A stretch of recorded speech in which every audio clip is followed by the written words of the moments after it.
Students எல்லாருக்குமே ஒரு ஸ்பெஷலான ஒரு குட் மார்னிங், இனிய காலை வணக்கம். விடிந்திருக்கக்கூடிய நாள் அப்படின்றது 10th 11th 12th ஒரு ஹாப்பியான டே அப்படின்னு சொல்லலாம்.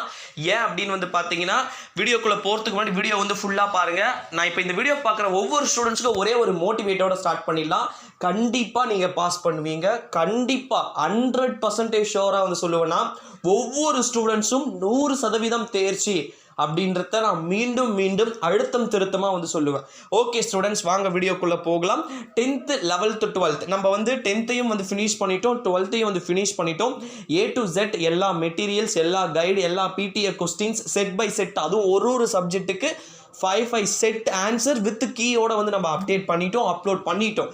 இப்போ 11th ஸ்டாண்டர்டுக்கு கீழே நம்ம ஃப்ரெண்டு மூலமாக எல்லா கொஸ்டின்ஸும் கலெக்ட் பண்ணி 11th ஸ்டாண்டர்டுக்கான chemistry, physics, maths, computer science, economics, accountancy, Tamil, English, maths etcetera எல்லாமே 11th ஸ்டாண்டர்டுக்கு கீழே டிஸ்கிரிப்ஷனில் இருக்குது.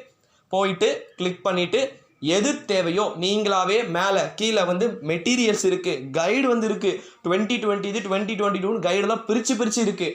சுறா கைடு இருக்குது, கோனார் கைடு கூட இருக்குது தமிழ் ஸ்டாண்டர்டுக்குலாம். அதனால் போயிட்டு ஒன்ஸ் செக் பண்ணிவிட்டு படிக்கிற வேலையை ஸ்டார்ட் பண்ணுங்கள் ஸ்டூடெண்ட்ஸ். எப்படி சொல்லிட்டு பேனிக் ஆகாதீங்க, டு நாட் பேனிக். எந்த ஒரு விதமான மாணவர்களும் பயப்படக்கூடாது. எக்ஸாம்ஸை ஒரு கான்ஃபிடென்ட்டாக எழுதுங்க. அந்த அளவுக்கு பில்டப் கொடுக்குற மாதிரிலாம் ஒன்றுமே இருக்காது. ஜஸ்ட் நீங்கள் எக்ஸாம் போவீங்க, கொஞ்சம் புதுசாக இருக்கும். ஏன்னா நீங்கள் எக்ஸாமே எழுதலை, இப்போ தான் ஃபஸ்ட் டைம் பப்ளிக் எழுதுறீங்க. கொஞ்சம் புதுசாக இருக்கும், இருந்தாலும் ஜாலியாக தான் இருக்கும். கவலையப்படாதீங்க. நிறைய பேர் கேட்டீங்க, இது நிறைய comments, bro touch watch use பண்ணலாமா அப்படின்ட்டு. Not allowed. டச் வாட்ச்லாம் கிடையாது. ஸ்மால் வாட்சஸ் மட்டும் அலோவ் பண்ணுவாங்க. அது கூட ஒரு சில கிளாஸ் ரூமில் இருக்கக்கூடிய டீச்சர்ஸ் ரொம்ப அதுக்கே முகம் சுழிப்பாங்க. இன்னொரு கமெண்ட் என்ன அப்படின்னு பார்த்தீங்கன்னா, பிட் அடிக்கலாமா ப்ரோ அப்படின்னு கேட்டீங்க. வேண்டாம், முடிஞ்ச அளவுக்கு பிட் அடிக்கிறத விட்டுட்டு ஸ்டூடெண்ட்ஸ் கிட்ட, உங்கள் ஃப்ரெண்ட்ஸ் கிட்ட வேணால் பார்த்து முடிஞ்ச அளவுக்கு கேப் கிடைக்கிற டைமில் பண்ணுங்கள். தப்பெல்லாம் ஒன்றும் கிடையாது. ஏன்னா ஸ்டூடெண்ட்ஸ் யாருமே ப்ரிப்பேர் இல்லை. பார்த்து எழுதுறதுனாலையோ கேட்டு எழுதுறதுனால ஒன்றுமே தப்பு இல்லை. இதை நான் மோட்டிவேட் பண்ணல, இருக்கிறத சொல்கிறேன். ஸ்டூடெண்ட்ஸ் எல்லாரும் இப்போ அப்படி தான் பண்ண போகிறீங்க, பண்ணுவீங்க கண்டிப்பாக. All the best, all the best, all the best.